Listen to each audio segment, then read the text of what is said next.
We have a whole platform called Syndicate. If that interests you, you can literally run your own deal. And we have the lowest barrier to entry possible on that, so it's free to get started. You do have to pre-auth a card, and it is $1,500 if you don't raise any money in the first 90 days. But normally you would have to go out to an attorney, draft all the documents, PPM, subscription agreement, operating agreement. You'd have to, get them to form the entities for you. You got to pay a fund admin. You're going to, set up the bank accounts. You got to find a bank that's going to be willing to work with you to be able to do that. To set up an omnibus account to pool capital. There's not a ton of them. And then, you got to raise the money.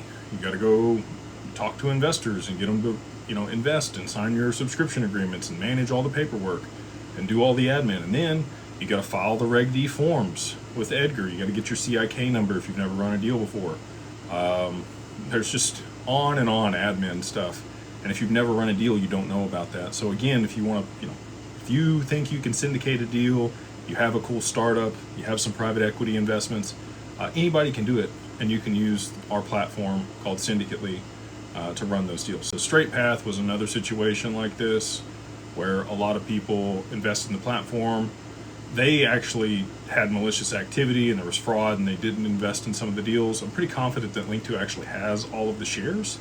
I think the way that they structured it, they broke some rules that are out there by the SEC, and the underlying SPVs didn't actually have the shares in them. So anyway, it'll be an accounting nightmare, but I think there's a way to do it to be able to get people their money back, as long as it stays out of bankruptcy. If it continues into bankruptcy, Straight Path ended up being a receivership.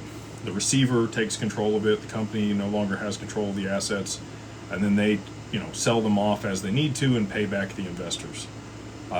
Those investors, after all the legal costs and years and years and years, like 3 years worth of back and forth, ended up with about 45 cents on the dollar for what they invested in the platform. So just think about that. If you're advocating for this bankruptcy for Link2, I would start to think about, pivoting on that. There is an option that's not bankruptcy for restructuring that's a viable path forward. So anyway, hate that for everybody that has shares on that platform.